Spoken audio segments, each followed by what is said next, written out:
Hey, it's Mo, your host here at Real Relationships, Real Revenue. I'm excited because this is the last guest of season 3. We're here. We're at the end of season 3. I can't believe it. I took a big risk with season 3 because instead of focusing on more famous author, speaker, incredibly insightful people like we did in seasons 1 and 2, super glad I did it. I learned so much, but wanted to do something different in season 3. I wanted to let you sort of peek inside the mind, the systems, the habits of the top trusted advisors, the top rainmakers in the world. And man, I think season 3 has been our best yet. These are my favorite people I've ever gotten the chance to work with. So that puts a lot of pressure on who's our last guest? Who's our closer with over 150 episodes, over 30 guests? Who's going to close this out?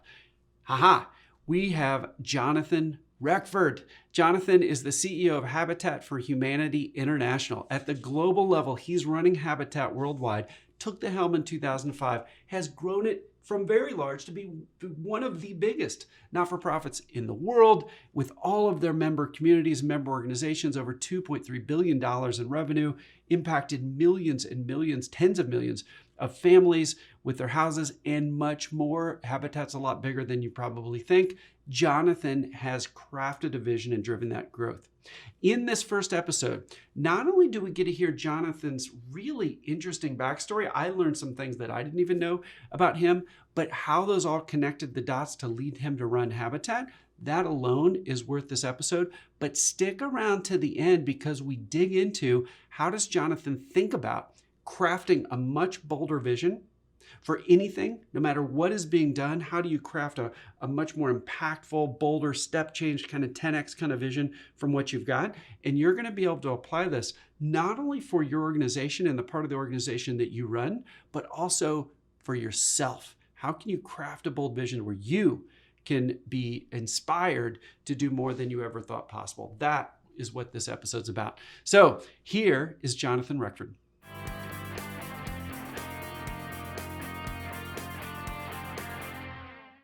Hey everybody, it's Mo Bunnell, your host here at Real Relationships, Real Revenue. I'm just thrilled to have Jonathan Reckford. Jonathan is the CEO for Habitat for Humanity International, not just the normal, the whole global organization. And we've just known each other for years. And when I think about treating people the right way with kindness and building community and growing things where everybody involved is better off, Jonathan, I think of you. So I'm just so thrilled you're on the show. First question, and I can't wait to lead with this. You know, you've had such an interesting career in both for-profit organizations before you joined Habitat as CEO. When did you realize at some point, I'm guessing early on, something personal, I don't know, but when did you realize you wanted to grow something big and make an impact? Thanks so much, Mo. It is great to be with you and so excited about the conversation. I'll try to condense it, but really there were probably a few inflection points. The first one for me was I had great role models. So this goes all the way back, and I had a couple of amazing women in my life, but my grandmother was a really formidable character. And she was one of the early women in the US Congress, had a very colorful life. Walter Cronkite called her the conscience of Congress, and she was a ferocious fighter for human and civil rights. How And did when I I was not know young, this? Yeah, she keep would, going. yeah, her name was Millicent Fenwick, and she served the 5th District of New Jersey. And when I would sit down with her, we'd see her over summer and Christmas, and she would virtually every time quote Micah 6:8, He has shown you, O man, what is good, and what does the Lord require of you, but to act justly, love mercy, and walk humbly with your God. And then she would ask me what I was going to do to be useful. And that was her view of the good life. We're supposed to be useful. And it took me a long time, I think, to grow into that. And I thought I was going to go into law and then politics to kind of follow her example, and then came to the shocking realization I had no interest in practicing law. I just thought that's what you did. So I had to do a complete change of direction after college. I'm so glad I did it, though it was painful. I talked my way into a job at Goldman Sachs despite being a political science and English major, and then suffered mightily for the hubris of saying I would learn finance faster than they could teach someone else how to communicate. And I learned a huge amount, but was not living the kind of life I'd imagined. And the first big inflection point was I had a chance after I left Wall Street and moved to Korea with a grant from the Henry Luce Foundation and spent a Yep. year doing marketing work for the Seoul Olympic Organizing Committee. I loved sports and had been a competitive rower. And then, long story I won't tell, ended up coaching the Korean rowing team, which is a little like the Jamaican bobsled team, but lived in the training camp with all the Korean coaches and athletes for a year. So it could not have been a more complete immersion in a different culture in a Mm. pre-internet, pre-email world. So I was cut off from everything that was familiar, and it gave me the chance to really think again and regain perspective on what sort of life I wanted to lead. And I came back from that year really fired up about doing something with a mission that mattered. And it was an important year for my faith as well. And then fast forward, I went to business school after that with the idea of learning in the private sector and then eventually taking that to a mission that mattered and spent the next 15 years in large companies helping grow them. And I was really interested in how you grow things and grow businesses. And that was mostly in the context of starting new things within big companies like Disney and Circuit City. And then the next big inflection point is the company I was president of got acquired. And I thought, I've already been in the private sector way longer than I'd ever planned. And I did, after staying for a year to help with the acquisition, something I advise people never to do, which is leave without knowing what I was going to do next. And I went off and, with my wife's blessing, went to India on a short-term mission trip. So Asia had impacted me again. And serving in rural India alongside the Bungi and among the Dalits or the outcasts, the Bungi are at the absolute bottom of the social chain. And literally back then, the families in rural areas were only allowed to hand clean latrines and clean up dead animals. And half the kids were dying before their 13th birthday. And Mm. it just crushed me. And seeing the difference small interventions could make in really transforming the lives of these children just touched my heart in a whole new way. And I came back from that all fired up about doing something around international poverty alleviation. And that led to turning down some really good business opportunities, and then all the doors shut. And that long next period of kind of waiting and thinking was really important to me from a personal perspective. My volunteer work had been heavily focused around helping churches grow.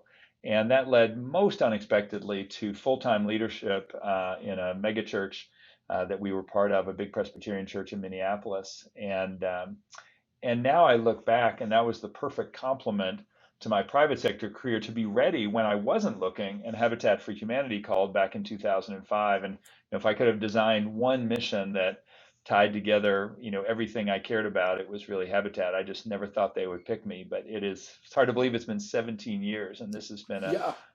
a great joy. Well, it's just led phenomenal growth and impact. And I subscribe to your weekly newsletter whenever the newsletters all come out. Jeremy's a big part of that. Your team's amazing. Like, I've met so many of the folks at Habitat, and I've always been impressed. As you told your story, one of the things that just struck me is this idea that I think Steve Jobs has talked about, that you can't connect the dots going forward, but as you look back, everything always makes sense. And it's amazing that you built so many different skills when you think about working at Goldman Sachs, when you talk about doing M&A, when you talk about these mission trips you did to Korea and India. Like, you're like the perfect human being to leave such a big multinational not-for-profit that's attacking and solving for poverty and having good homes and things like that. So, like, what's your advice to younger kids? That I think of my daughter that's 1 year out of school, and she's worried there's not some grand plan. And we just always talk to her, like, keep building your skills and experiences, keep building your skills. What's your advice to younger people about what they should do to build their skills, to put themselves at the right time, right place at the right time, like you found in 2005? Well, we'll probably talk about this again later, but the first is who before what. And I realized I Mm. had to focus first on making sure I understood the values and worked on shaping my character, and that God was a lot more interested in that than my job. Interesting. Second thing, which I love talking to students about, is not to be so worried about this perfect linear progression. I see so much stress among young people, and as a parent and as a guide. And some of the best advice I got was at Stanford Business School. And my second year, I had the incredible opportunity to have a seminar in leadership with John Gardner, who was a titan who had advised multiple presidents and had started both independent sector and common cause in the nonprofit sector. And what he said was so counterintuitive as a type A, super ambitious 25-year-old. He said, doesn't matter what you do in your 20s. Just think of all of it as continuing education, and Mm. you'll eventually figure out what you're really supposed to do.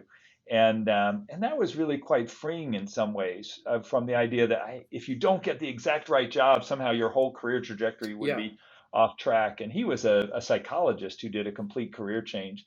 And I look back, and to your exact point, some of my career changes didn't make any sense, but I look back and each one has been so valuable in terms of what I learned, Yeah. and I've drawn on all of those experiences in a way, in the forward. So I think the focus to me should be on, are you learning and are you aligned? And ultimately, it can take a long time to find. My favorite definition of vocation comes from, or calling comes from, a theologian, Frederick Buechner, who said, "Your vocation is that place where the deep gladness of your heart meets the world's great need." Wait, And I stop, love stop, that stop. image, Say where say that again. Say that again. It was so good. I want people to hear it. your vocation is that place where the deep gladness of your heart meets the world's great need. Mm. And I think, and that doesn't, that could be nonprofit, for profit, but it's, we're all searching for purpose and meaning. And I think finding, that's a lifelong pursuit, I believe. And it will come in different ways for different folks. But when I see people who just light up, they've found that place where they can have real impact, and make a difference. And it's a good fit with both their passions and their skills. Yeah, I love this. So tell me this. Let's finish up this episode with this. I think that's we've already, provided a lot of content for our audience, but I'm excited about where you're going next. So I've been lucky to see you in action in board meetings, in strategy sessions for the entire organization, things like that. Like Jonathan, you have a way of looking out way ahead from where people are now and setting a vision, and like we've got to go there, like so many innovations that you've created since you took over almost 20 years ago. What's next for Habitat? So I think the part I'm so excited about and feel great urgency about, back to your original question about growth, is our mission is everyone, which is a Mm. pretty audacious thing. And that means, we've got to do more. And in a way, the part I'm excited about that we're still living into was changing our framing kind of question from how many houses can we build, which was a great question, to what would it take to meaningfully reduce the housing deficit in every geography that we serve around the world, which is a much scarier question. But that really forced us into thinking systemically. That means we have to change policies. We have to make sure that women and vulnerable groups can own property and not have the fear of being kicked out. It means we have to make markets work better for low-income families so they can improve their own housing. And then you start to see scaling where we can help millions instead of thousands. And I think, so I'm really excited about the first steps we've taken, but I think we have so far to go in terms of really moving towards creating markets and systems, and just societies where really everyone can access safe, decent, and affordable housing. Jonathan, just the way you just summarized that, to go from our old metric was how many houses we can build, to all that you just said, and the huge impact you could have. Like, I think that's really something for the audience to take away, is that the really bold leaders are ones that reframe everything and don't just keep measuring things the way they were, or saying, let's do what we did last year, but 5% better or whatever. But they say, no, we've got to have a meaningful impact. We've got to completely rethink how we do it. So I know I said we're going to close on what's next for Habitat, but let's close with this. If somebody just heard you and said, "Wow, that's inspiring," how do you advise them to build their own version of what you created a vision that was much bigger and bolder for Habitat worldwide? What's your advice to somebody that's trying to do that for the part of the world they can control? And we'll close with a little inspiration and advice there. I would say first is sort of check what you're trying to do. It all starts to me with, what problem are you really trying to solve? And one of the painful lessons I learned way back when, it's kind of a bundle of raw ambition. I remember in college, I ran for student body president, and I had a good platform and I wanted to do all these good things. And I lost, and it was very disappointing at the time. And my godmother, who was another towering figure in my life and a lifelong mentor, sat down with me a few years later, and I didn't have the perspective early on, but what she basically said, and it's so true, is if you have the right mission and the problem you're trying to solve, you'll gain the power you need to get there. Mm. If you're focused on gaining power, that's ultimately going to be self-defeating. And I think the advice I would give to others is really focus on intent and, on problem you're trying to solve, and then think about what are all the strategic pieces you've got to put together, But I often find people don't have enough clarity, and they can't tell the story clearly enough about why the world's going to be better or people are going to be better because of what they're working on. And if that's there, you need that heart and head melding. And I think I've learned a lot about that from you too, of how do you then craft a story about that problem that's going to draw in the people resources and the funding and all the other parts you need to really make this a step function move. Oh man, awesome. That's the great closing. And by the way, if you want inspirational stories like this, everybody pick up Our Better Angels, which is Jonathan's book, which is it's absolutely fantastic. And it's a story-based book that is quite inspiring. I want to tell some stories about it, but we got 4 more episodes to record. So Jonathan, people are going to want to reach out to you. They're going to want to learn about what Habitat's doing, maybe reach out to you directly and saying thank you for your insights here. Where should they go? So we would love to engage. The easiest if you want to learn about Habitat is go to habitat.org, and you can learn about all the different dimensions of our work. And then if you want to connect with me, I think LinkedIn is a great way to connect at Jonathan Reckford, and look forward to spreading the word and connecting. Thank you. I love it. Well, thanks for being on the show. Everybody, we'll put those 2 links down in the show notes so it's super easy to find. Jonathan, this has been great. I can't wait to record 4 more of these. Thanks. Great to be with you, Mo.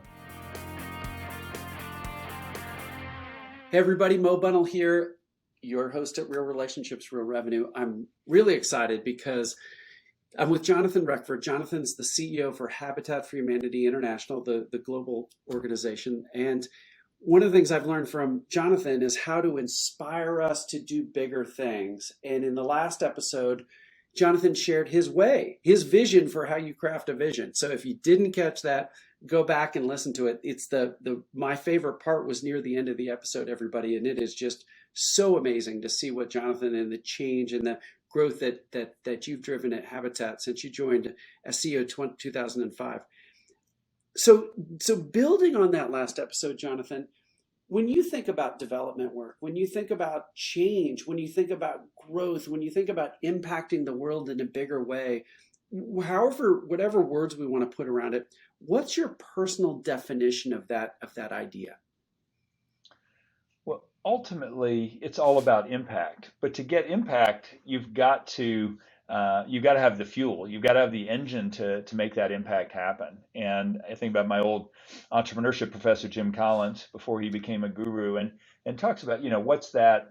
I think he calls it the hedgehog. But, if you're in a nonprofit world, your fuel is being able to raise a lot of money every year. And I would call Habitat for Humanity leverage philanthropy. We have this chain of 1,000 Habitat restores that generates hundreds of millions of dollars. We have billions of dollars of mortgage receivables, so families pay for those houses, and we recycle those mortgage funds. But we can't grow if we don't raise more funds. And so there is, ultimately the ability to make the case in a way that gets people excited enough to invest with us is fundamental to our ability to achieve our mission.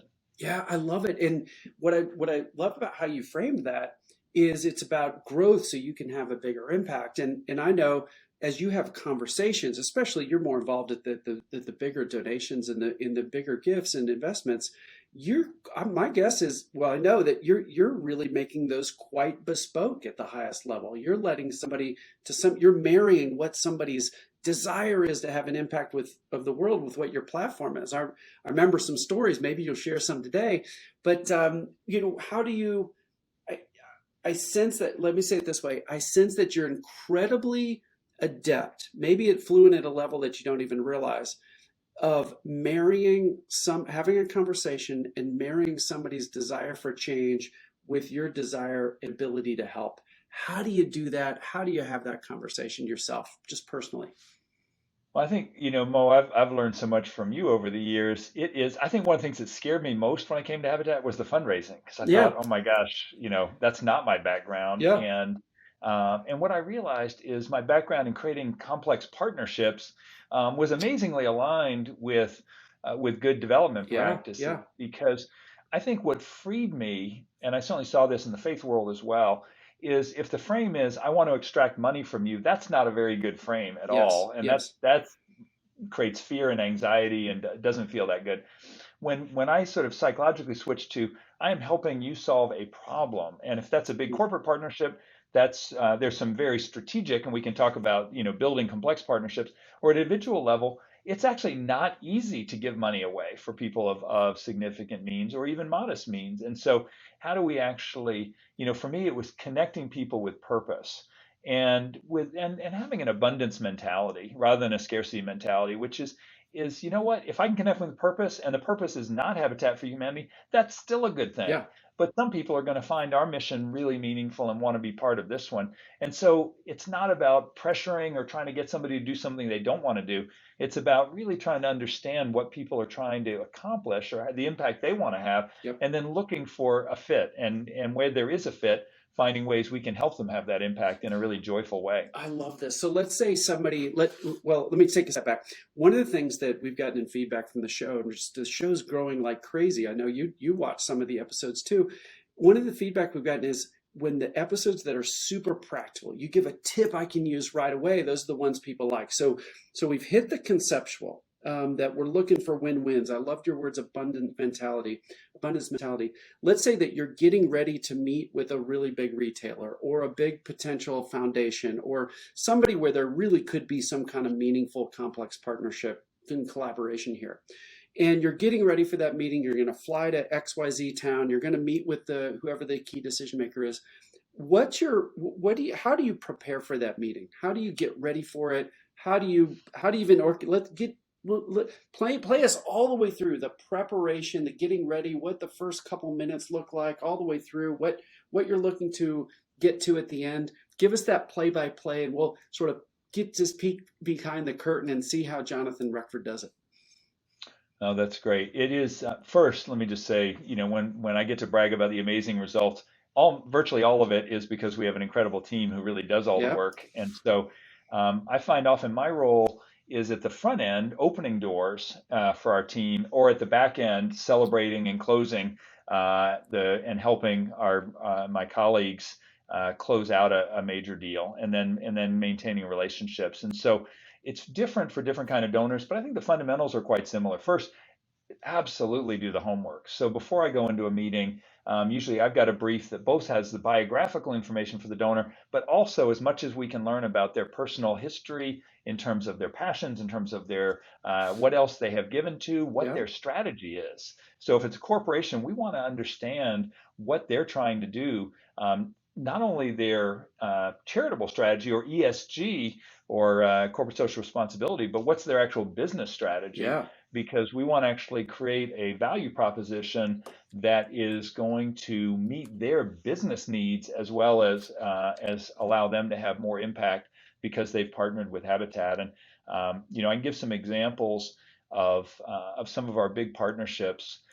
Where we're really trying to go deeper and deeper, and sort of analytically, if you think about the old days when I was first starting in my career, most corporate foundations were just whatever the CEO's personal passion Yeah. was, You're right. but it was not strategic. I'd call that CSR 1.0. Yeah. CSR 2.0, which Habitat was really good at, was thinking about what's our business strategy and how can we align our philanthropic work with the business strategy in a way that drives results.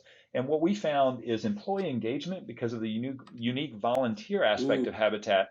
We could actually demonstrate to companies that by having their employees engage with Habitat, they could actually reduce turnover and increase employee engagement. So very tangible. And we actually had data that showed if their customers knew they partnered with Habitat, that increased their likelihood to purchase their product. So we could bring real data to them. And then you can talk about how to form that. And then I would say that was 2.0. And the third, which is the most elusive, is creating shared value, which is really how do you, in effect, create a market together that achieves the strategies for both the company and the partner, in our case, for affordable housing. And that is harder, but really exciting. And so, an example, one of our long partners is Whirlpool Corporation, the appliance manufacturer. And they have been for years donating energy efficient appliances for every Habitat house we build, which Wow. is an amazing thing. Wow. So, touching hundreds of thousands of people. And what we tried to go deeper, and we actually did market research together. And what we found is when their customers found out about the partnership, um, they actually, their intent to purchase Whirlpool appliances went way up. but their awareness of the partnership is relatively low. So that's Ah, something so it's like, okay, let's work on that problem. On the other side, they created a huge campaign around employee engagement back at the beginning of the partnership and had thousands of employees come out, and then they could measure their retention and their employee engagement scores and connect it to the commitment to habitat. So in a way, to me, that's really solving two problems in a way that was driving our strategy. Obviously, it lowered the cost of our houses for the families that are purchasing them and advanced the partner strategy. So that's a very practical, and we could walk through other examples. But I think on the individual side, in a similar way, the better your homework is, the better chance. It's like it's not at all a negotiation, but I find a negotiation is usually won or lost based on preparation and framing, not on the actual tactics once you get there. yeah, I think you're exactly right. So gosh, that preparation is amazing because I can tell you're digging really deep. You're trying to think of what's their business strategy, what's their philanthropic and partnership strategy around organizations like yours. And then my guess is you're coming to that meeting with some ideas or some thoughts. They're quite conceptual at first. So drop. Let's say you did a bunch of homework. You open that door, you've got some thoughts and ideas. You're not sure if they like them or not, but they're receptive to talking about it. Then tell me, what is that? Drop us into that meeting. How are you thinking of starting that meeting? What are you looking to achieve? How do you conduct it, and so on? So for me, first step is connecting. That it's so much about relationship, and this Yep. is where I'm not wired for 2 years of virtual life, but the finding those points, and I find I've had such a varied background, a wide circle that almost inevitably, it's not 6 degrees of separation, it's like Yep. 1.2 degrees of Yeah. separation. And very quickly we can connect on something Yep. and find a way. And I think creating that personal connection is really important. I think the mistake I've often made in the past was then trying to talk too much versus starting with having really good questions ready Yep. and getting the client to talk about what really matters to them, and then finding ways to craft. We come in with our goals, Yep. but I think like you, I'm generally opposed to putting up a bunch of slides and trying to get through. I have slides, Yeah. and if there's a specific thing I need to share that's more technical, we are ready. But I find I'd rather have an informal conversation and then a leave behind than walk through a presentation usually. And I'll try to be very upfront. The goal of the meeting is actually to figure out if we can partner together. Yeah. But the more I can get the client talking on the front end and what they're excited about and why they're interested in the partnership, and then fill in with data and evidence and story in a way that gets them hopefully more excited. So usually my goal, if it's an early partnership, is to have really clear next steps, not to close a deal at the beginning. Yes. And then if all the homework's been done, sometimes it depends on where we are in the partnership life. Sometimes I'm showing up and our team has done all that hard work for a long time, and really we're coming in to formalize a deal that's really already been solidified at that point, and that's more celebration and appreciation versus the work. But for me, it is lowering the ratio of my talking and then making sure as much as possible that I'm tailoring what I'm saying to make sure that that's what the client is interested in or the potential partner is interested in, versus coming in kind of with my script and driving that forward. Yeah. Oh, it's so brilliant. I heard it. I loved it. There's sort of a three-step process in the way in there in a way. It's like one is find a way to connect with somebody. I mean, even to the audience, I'm speaking now. Like even when I read your bio one last time before we prepped, I somehow had missed over you were a Moorhead Scholar at North Carolina. And I'm like, hey, do you know Mike Daimler? He's a friend of mine. He was a Moorhead Scholar. He was actually on back in episode 5 or 7 or whatever it was. Amazing leader at BCG. And you're like, yeah, we were at school together. Like, remember how we just lit up like that? And we already know each other and like each other, but like it went to another level. Like, no way, you walked around campus with Mike. So anyway, connecting, so important, audience. And then two, I love what you said about listening, asking great questions. You've got in your hip pocket, hey, a partnership might look like this or it might look like that. You probably have several ideas of how things could progress, but you're really digging into what their priorities are in that moment. All your research that you can do and anything you can find out doesn't tell you what they're thinking that day. And that's so powerful. And then that third one, really clear next steps. I love that. So connect, listen, really clear next steps. I just think it, Jonathan, I think it's brilliant. Anything more to add to that layer, nuance, any advice you'd give the audience? I think it is, what I've learned is actually I'm a little more relaxed that not having kind of a timeline in my mind, which is not asking for the close, but there's an intuitive sense of being able to read where you are with sometimes you walk in and they're ready to Yeah. go, and that's fantastic. Other times they're looking for a test and they may give you a little gift to see if you can deliver on that Yep. before they're ready to come in big. So it's I think the only other thing to me is I think historically I was guilty of under asking, and Mm, it's a really tricky art and science.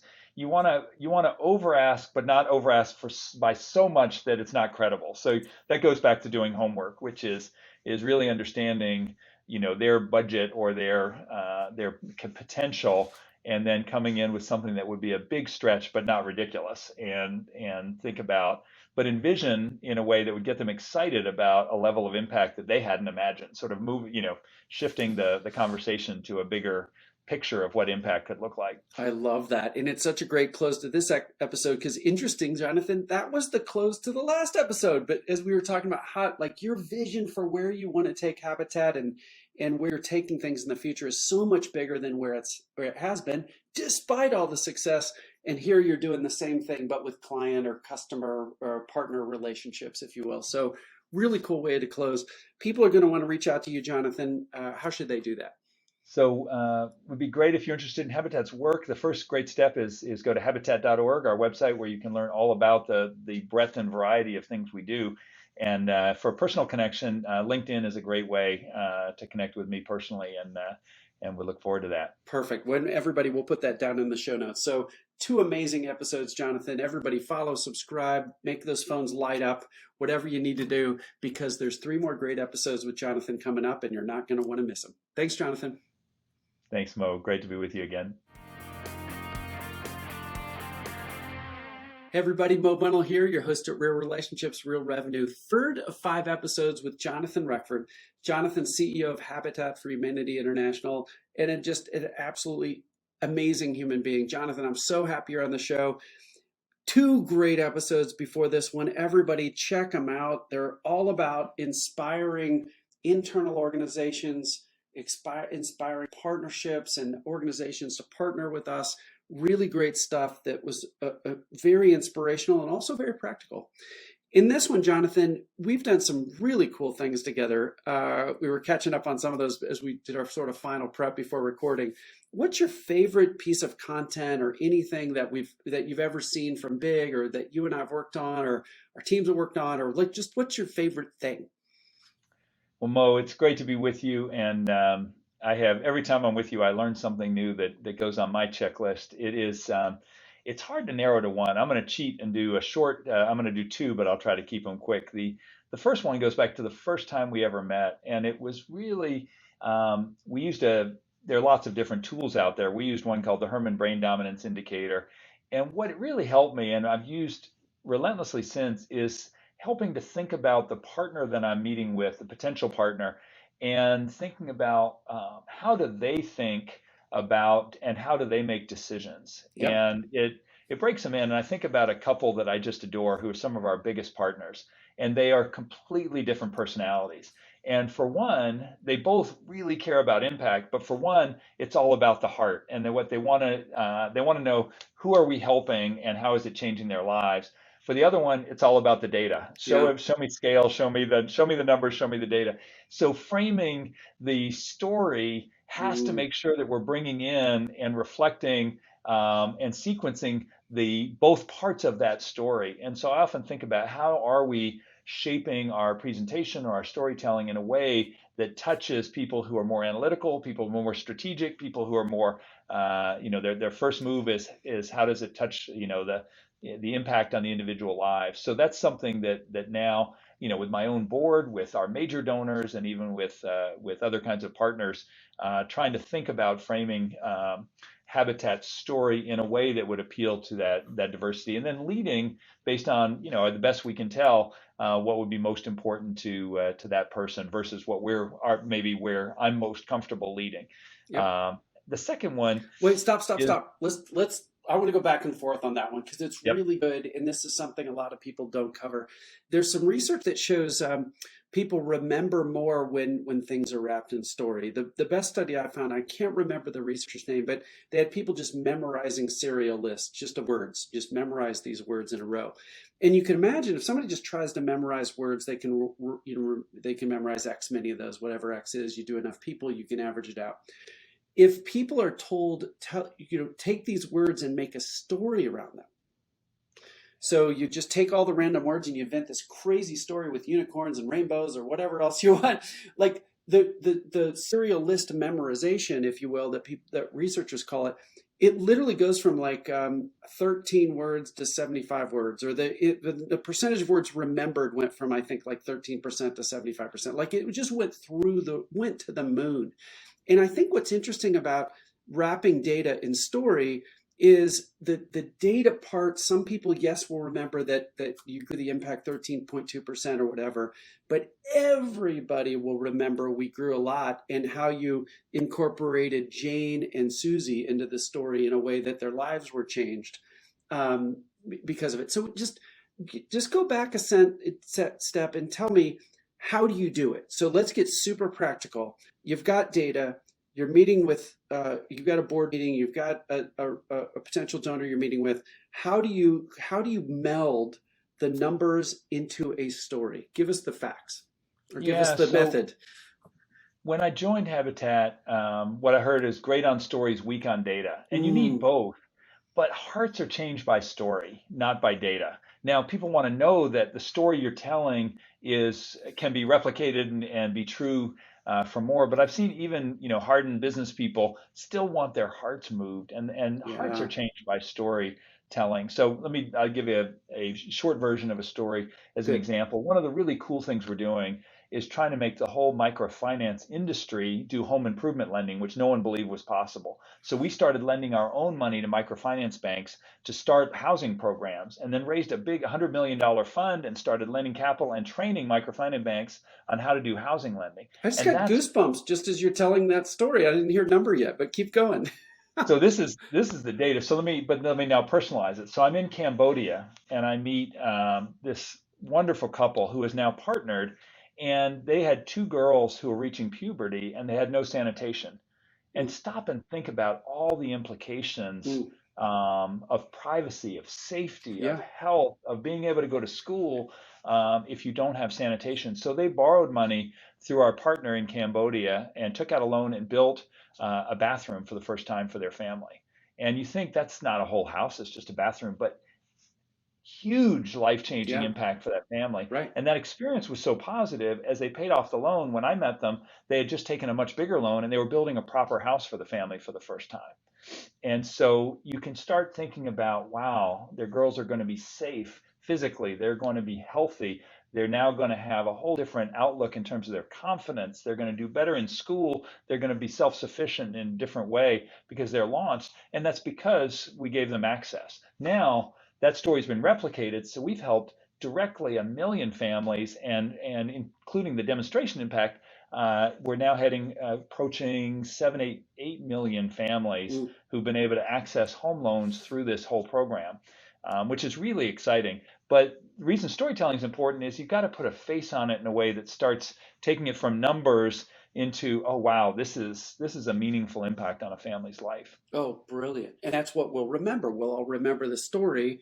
And then you've got $100 million fund, 7 or 8 million families impacted. Like now I have a higher chance of remembering that the scale of the impact with numbers, which are very concrete, very clear, a lot more compelling than a lot of families. I'm doing air quotes for audio listeners, right? 7 or 8 million, like somebody else might have thought like 12 is a lot. 12 families would be a lot. No. We're talking 7 or 8 million. So Jonathan, that's gold. Like that the way you do that's so compelling, and I see what the process is. Okay, so let's go back to your second topic. So the second one is not so sexy, but so important, and it's the discipline side of it. And I'm too busy like everyone else. And I still remember the first time I think you told me about the Protomoi List. Yep. And we have literally millions of donors. And then the question you asked is who's most important? Yeah. And we had to build a system, and this is where it's great to have a team. But I have a monthly meeting every month with our head of major giving and our chief development officer, and we walk through my most important list and we talk about what moves we're making with each of those folks. And moves can be, again, something I took from you. How are we adding value to them? So it's not that we are asking them every, 6 or 7 times a year to do something for us, but it's how are we having those regular touch points to stay connected relationally, to make sure that we are adding value, to make sure they're feeling good about their relationship and investments with us, and that we are planning ahead to make sure that I'm getting personal contact. Yeah. And it can be sometimes in person, sometimes virtual, sometimes an email.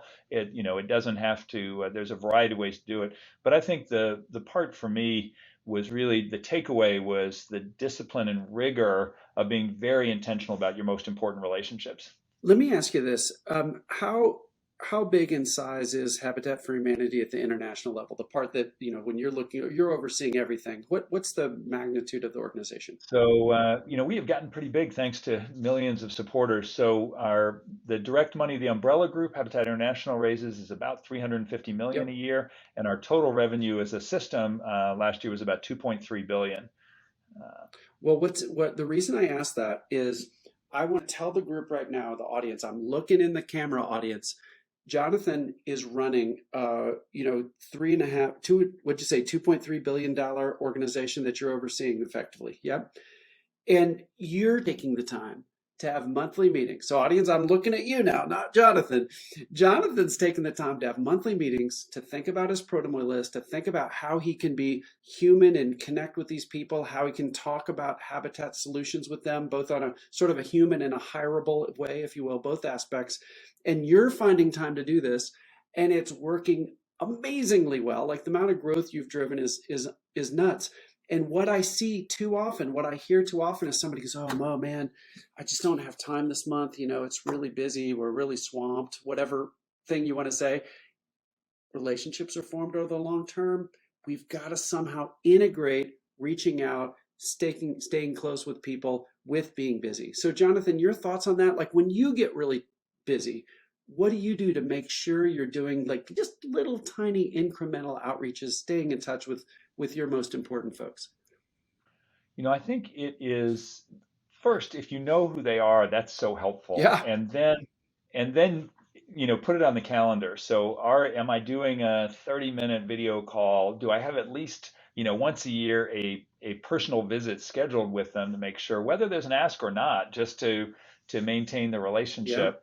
And then I would say it's often small things. I read something and I remind me, wow, this person would find that really interesting. Yeah. Or we have some success story that ties to something they've done, and it's like, hey, I'm so excited. Look at this, and look how you helped make that possible. Or but it could just be sending a really interesting Yeah. article.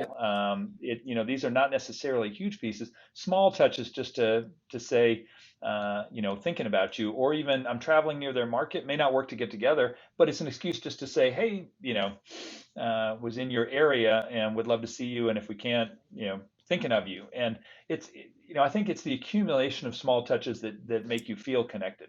I love that. And it's funny because I actually think the irony of this whole thing of I'm too busy to do these longer term relationship investments, I actually think it's just completely untrue because the busier you are, the more the person loves receiving something from you. So the fact that you shoot a little note over, they know how busy you are. They know the world's opening back up as we record this, and they know that you're flying around. They know that you're CEO of this big multi-billion-dollar organization. The fact that you took a moment to send them something and said, thinking of you, thought you might like this, whatever it is, that has more meaning when you're busy than when you're not busy. So close us out with just a little inspiration of what impact we can have through relationships. I know this was unscripted. I don't know where you're going to go, but you're so good at relationships. Close us out with a little inspiration of why it's important to invest in long-term relationships, and we'll finish up this episode.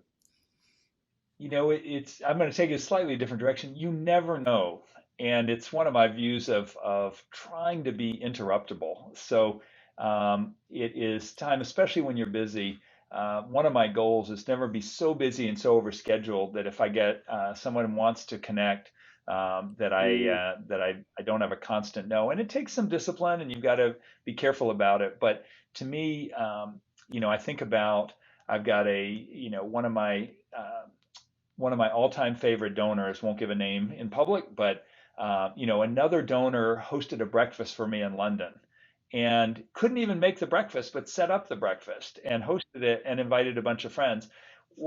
We ended up with several incredible people that came out of that. And this was 11, 12 years ago.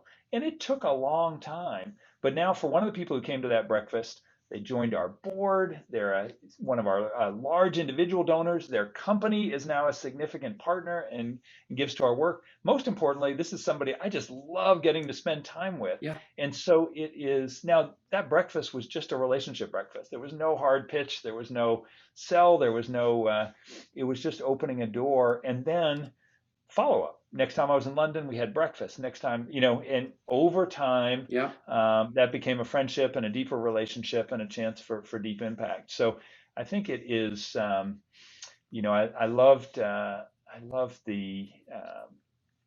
sad story of we lost Johnny Isaacson, who was a Republican senator. And regardless of your politics, the tribute to Johnny was, his regular comment was, "I have friends and friends I haven't gotten to know yet." I love that.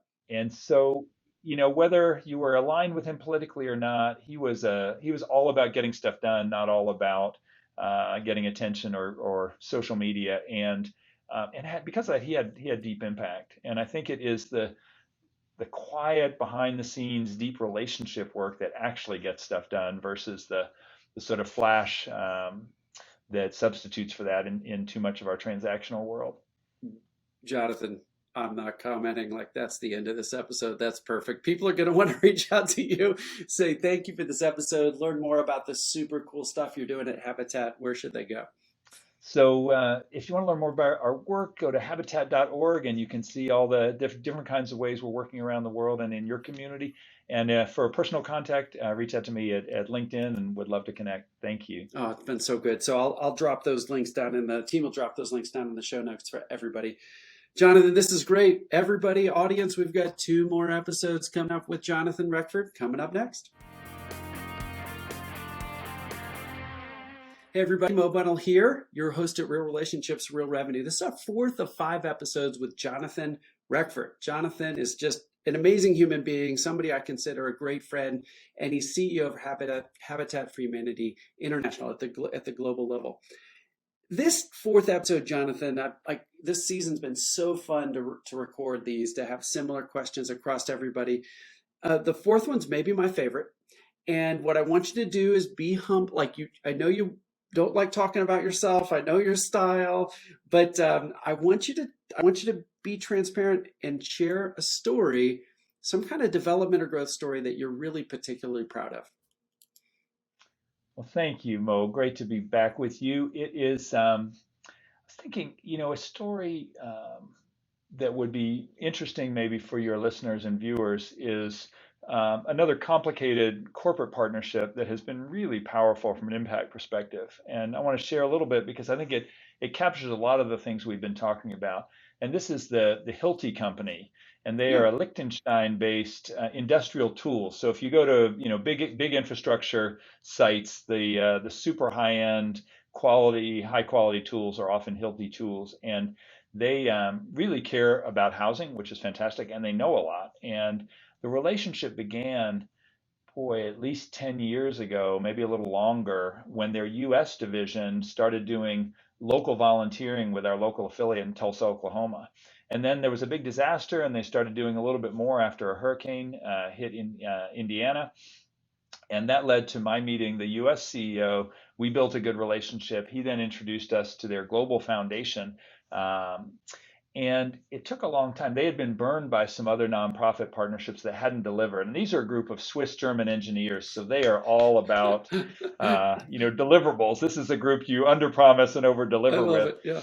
And so know your audience. And we built trust and took it from a little bit to really trying to understand our mutual goals. And I'm going to short circuit the story, but over First, I talked in episode 1 about our housing microfinance fund. They came in with the money that we were still missing. We borrowed 90 million of debt, and Mm. we needed standby letters of credit, and we needed some additional equity. And they donated the equity and helped get the last few $1 million that let us put that whole deal together.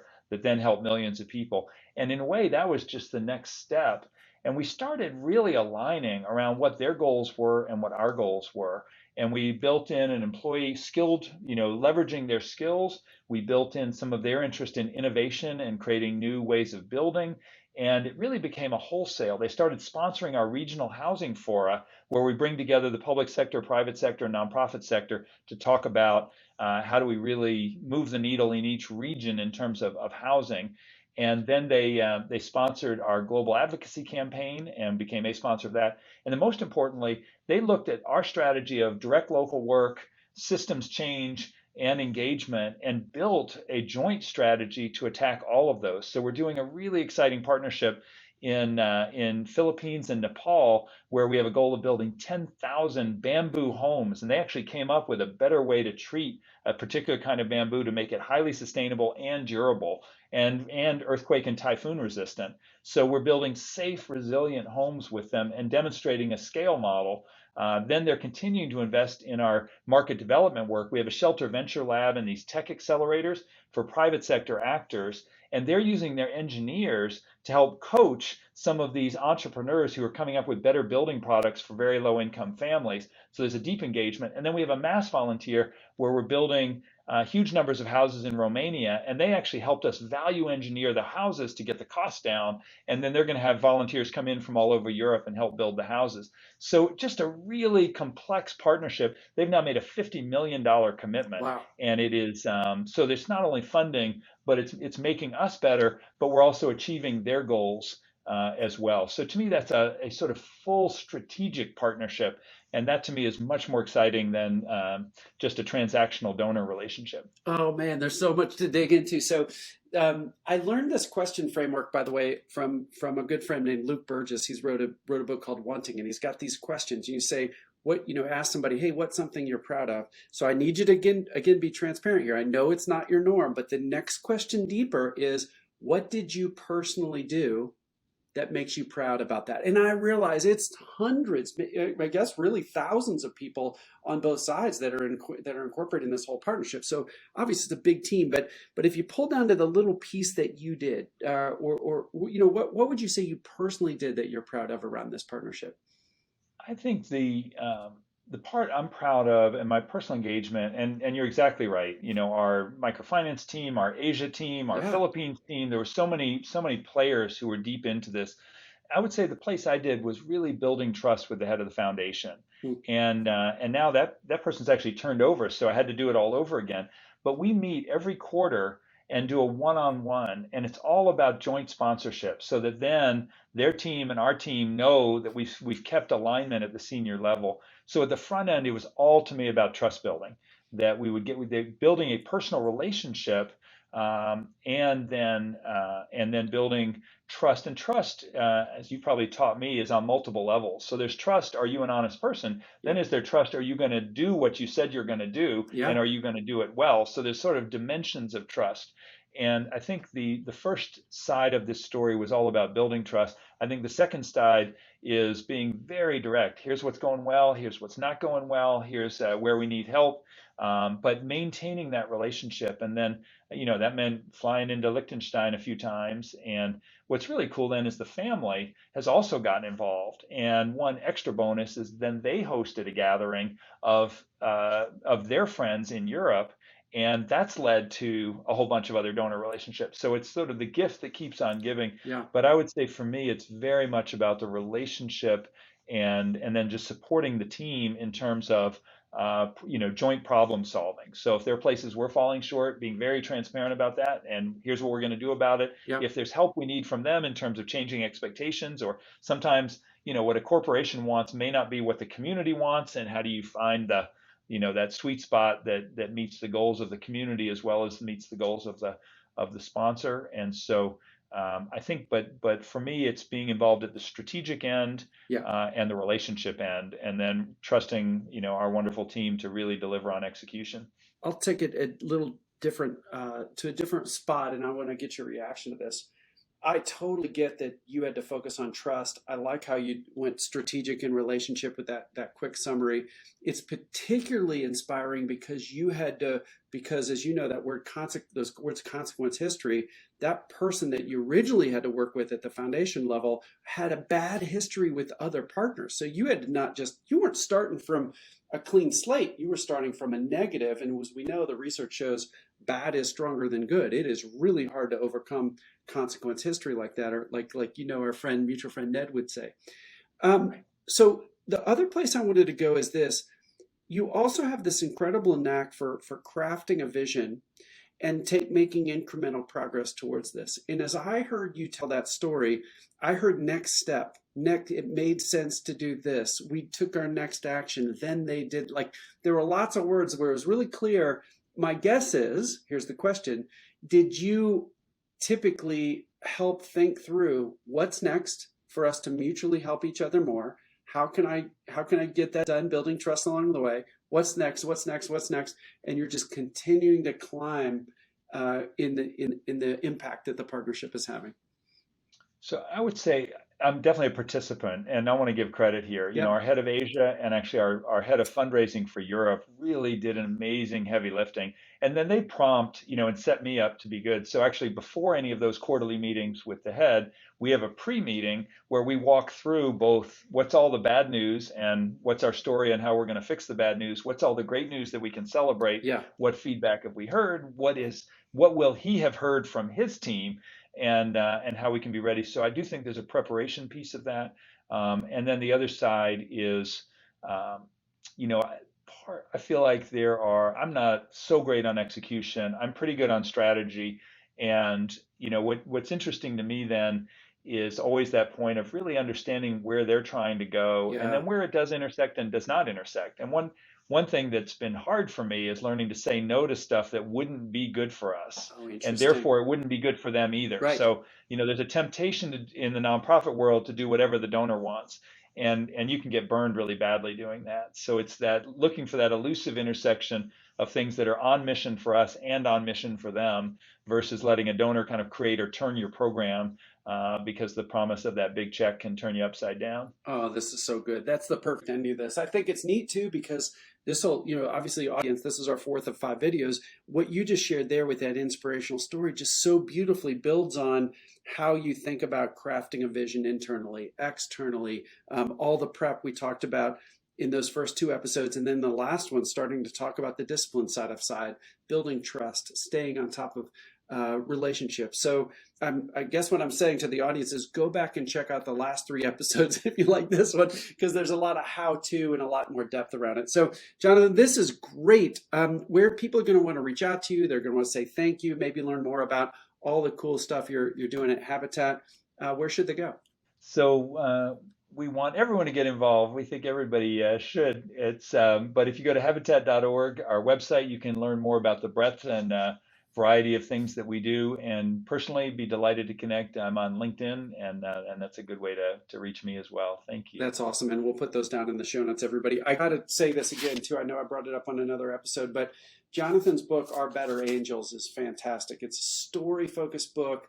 He covers the 7 virtues that he thinks are important, that were really meaningful to me, and then the stories of how they sort of come to life and what he and all the huge team of people at Habitat for Humanity International are doing. Like, the stories are really compelling. So Jonathan, thanks for being on the show. Everybody set up those notifications. We got one more episode coming up next, and you're not going to want to miss it.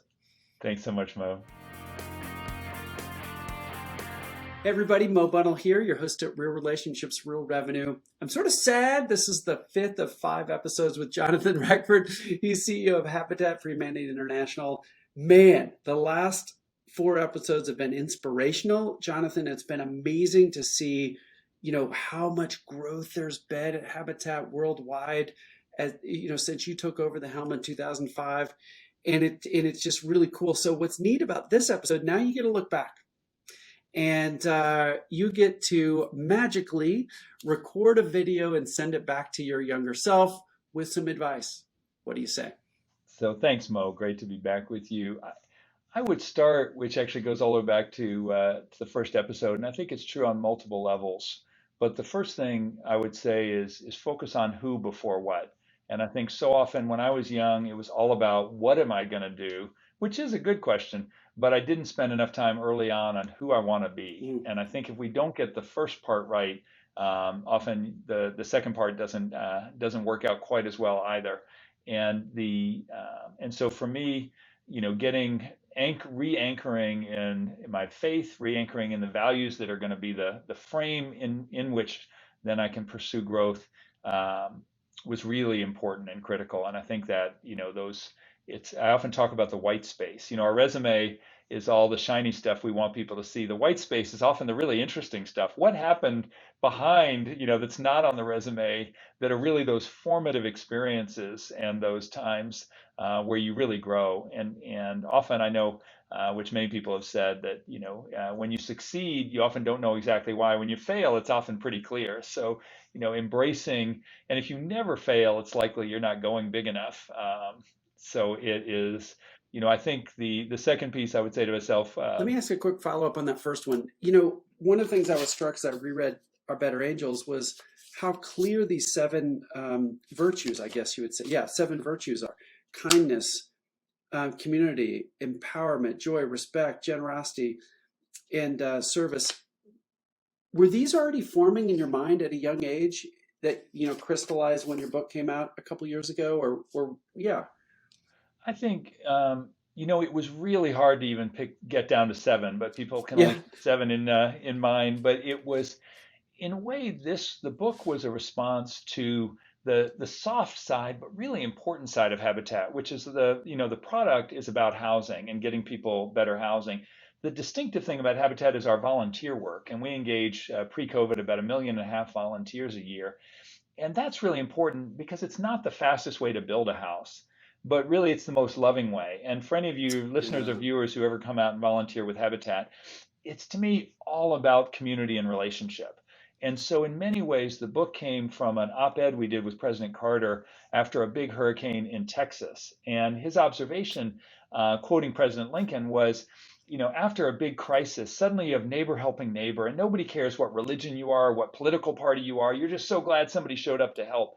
And his question was, why can't we act like that when it's not a tornado or a Mm. hurricane or a flood?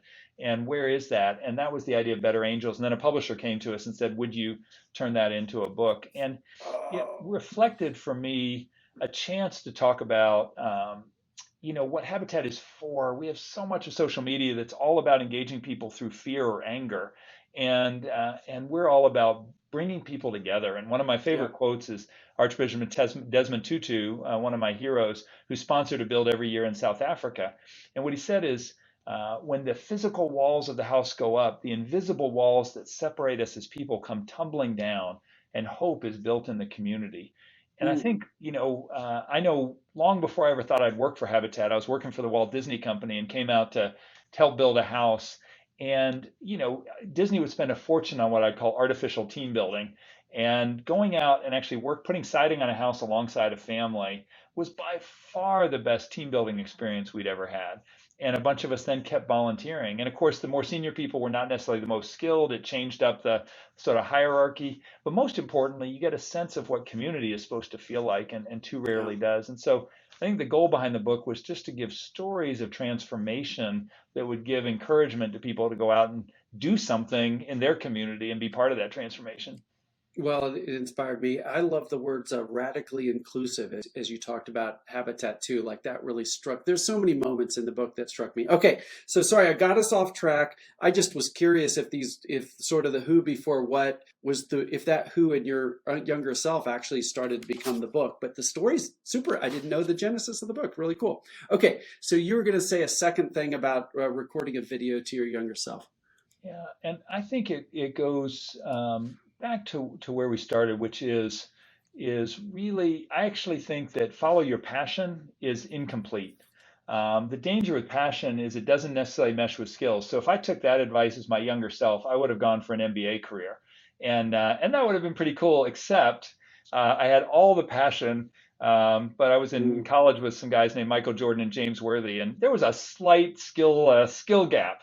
So it's not just passion, but it's passion plus motivated ability. So are you passionate, and does it align with what you do? And so to me, the advice to myself would be look for that intersection where your skills line up, right mission and right role. And I've seen friends who have gone for the right mission but the wrong role, and therefore they've struggled. But I've also seen people with great talent pursuing missions that don't add value to the world, and then ultimately not finding that very fulfilling. So it's I think that intersection of purpose, which combines your passion, your skills, your ability, and your gifts, is the part I would give more encouragement to my younger self.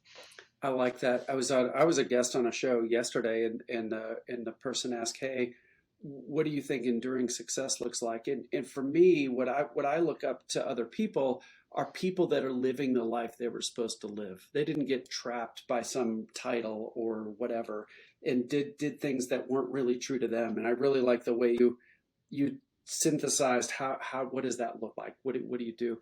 You were thinking about telling a story in this episode. Do you think it fits? I know you'd mentioned something right as we were prepping.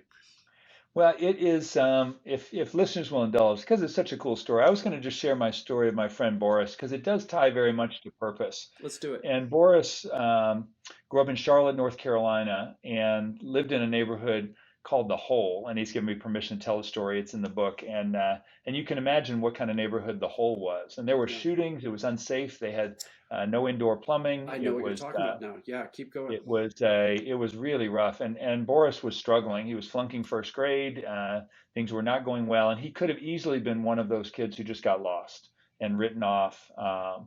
And in third grade, he said, really everything shifted. His mom qualified to buy a Habitat house in Optimus Park, and I love the imagery of moving from the hole to Optimus Park. And actually, it was President Carter came and helped start the building of that community. And it turned out Boris was actually a really smart kid, and he suddenly got good mentors. He had stability. He had a place he was proud to have his friends come home. He had a place he could study, and he did really well. Ended up earning a full scholarship to Davidson College, got an Mm. MBA, went into a career in banking, and then ended up moving into affordable housing and elder care. And he is the first person who grew up in a Habitat house who serves on our international board of directors. And if you meet Boris, um, you just feel better about the world. He's one of those human beings that is just inspires me every time I talk to him, and that lifts me up. But I love sharing his story because it's a reminder of just think about all the other little boys and girls out there who have all that promise to grow into all that God intends and just need the chance. And it is so when I think about purpose, there's a selfish aspect for those of us who are super privileged. We get to spend time thinking about what do we want to do, Hmm. and we've already got so much of the platform and foundation there. And I think so much of what we aspire to as a society is shouldn't everybody at least have the opportunity? You can't, they have to choose to take the opportunity, but how do we create an environment where everybody at least has that opportunity to pursue that purpose and make an impact? And how much we're missing out if we're missing whole swaths of our community because we didn't give them the opportunity or equip them to come be the problem solvers and to help us fix these big needs in our world. Yeah, it's a great story to close this one out. That's what this fifth episode's always about. It's like that ability to send that video back to your former self is really the message that we want to tell our children, our children's children. How we want to live our life today, things like that. And that story about Boris is amazing. From the hole to Optimus Park, not only metaphorically or in reality, but metaphorically too. Pretty cool. Jonathan, you've just been so great on these 5 episodes. I've enjoyed every second of these. I feel like I'm the one that's winning, that's for sure. People are going to want to reach out to you, learn more about this incredible work that you and the team is doing at Habitat. They're going to want to connect with you directly, maybe, and say thanks for the insights. You really made a difference in my life. Where should they go? Well, thanks so much, Mo. And first of all, thank you. It's I have learned so much and so value our friendship, and would love people to get engaged. You can go to our website habitat.org and learn all about our work, and if you want to get involved with us, and at a personal level, if you want to connect, I'm on LinkedIn and would most highly welcome that as well. So thanks so much for the conversation. You know it, and everybody, that's a high recommend on both of those. The work Habitat's doing is unbelievable. It's worldwide. Jonathan's leading and crafting this amazing vision that they're doing bigger and bolder things every single year. And then if it's not every day that Jonathan says, "Hey, connect with me on LinkedIn." So do that and say thank you. Send him a message. Say thank you for this amazing insights that he shared with us. And don't forget to pick up Our Better Angels. It's absolutely fantastic. It's inspirational. I reread it getting ready for this, and it's just it's story based. And I remember the story of Doris. I won't go into it because we need to wrap up. But just there's so many powerful stories in here, Jonathan. Thanks for all you're doing for the world. Thanks for being on the show. I just can't wait to see what you do next with Habitat. It's great to be with you. Thanks so much, Mo.